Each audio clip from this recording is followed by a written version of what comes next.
And a happy Tuesday to you. There's nothing quite like gathering with friends and family, toasting the holiday season, and watching football.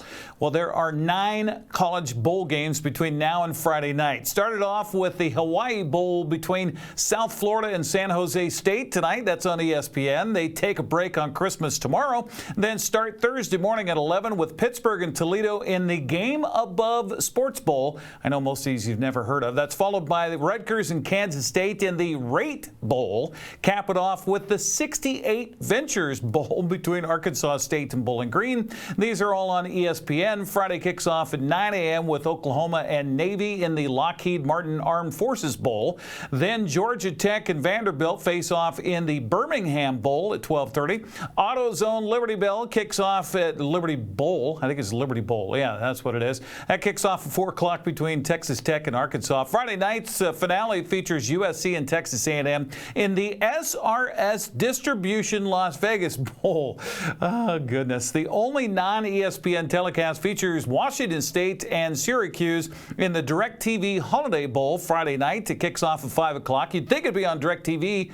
Well, it is if you have Fox via DirecTV. That's, by the way, in the Snapdragon Stadium in San Diego.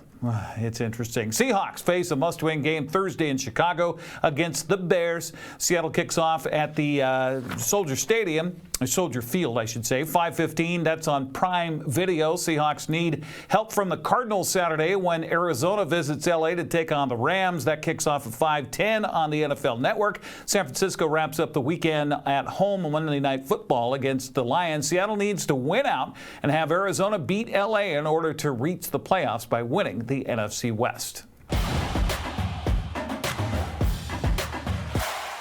Checking a few prep basketball scores from last night. Moses Lake fell at home to Liberty out of Renton, 67-52. Okanagan team swept Kittitas, girls winning 51-42. And check out that boys score, 102-67. Pateros girls also winners down in Tenasket, 60-39. Well, staying up to date on all things sports is a difficult task. For Eastmont High School, students have taken on the task of updating the world through social media on what's happening with the Wildcats. We learn more from their sports media team. When people think of Eastmont, they think of our athletic program.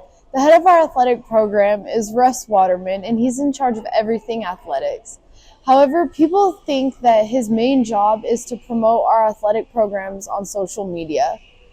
That is not his main job at all. So he's delegated a group of students. We call ourselves a Student Sports Information Team.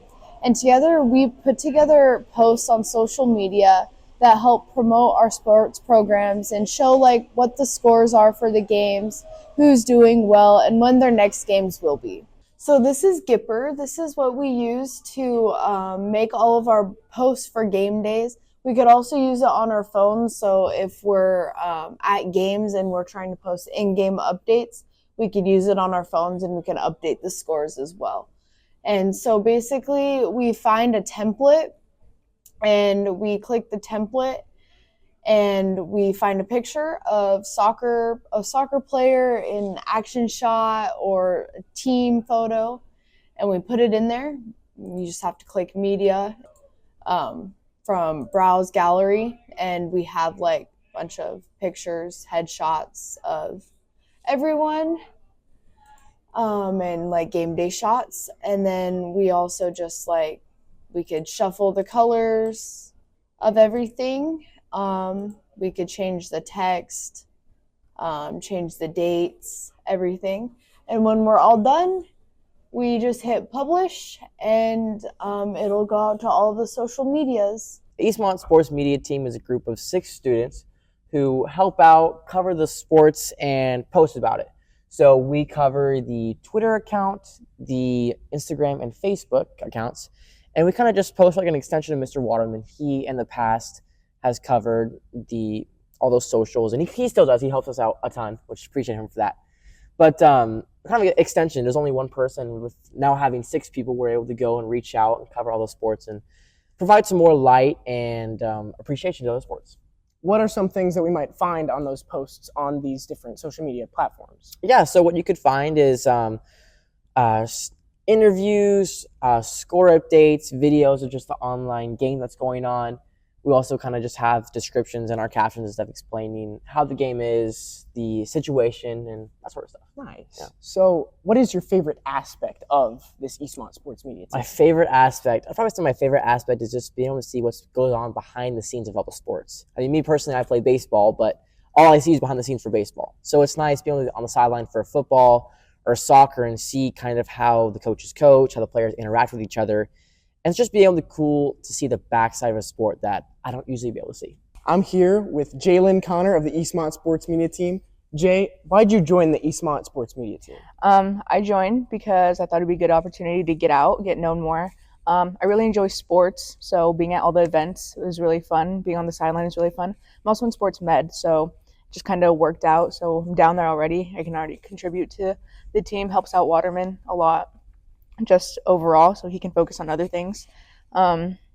Sports have always been a big part of my life, so kind of wanting to go into a career of something, so I thought it'd be a good opportunity to get out there, be more familiar with people and things out there that I can use in my future. So my first question for you today is, how did you come up with the idea with the program being led by students?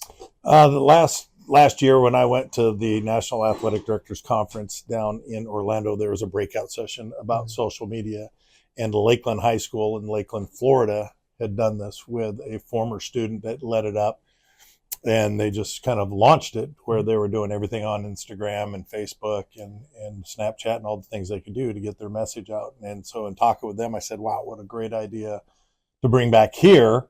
And then last spring, we were able to do it, start that. And Nana Johnson was the one that did it in the spring, and it kind of took off. So that was kind of how we got started. Make sure to follow Eastmont Athletics for all future sports updates.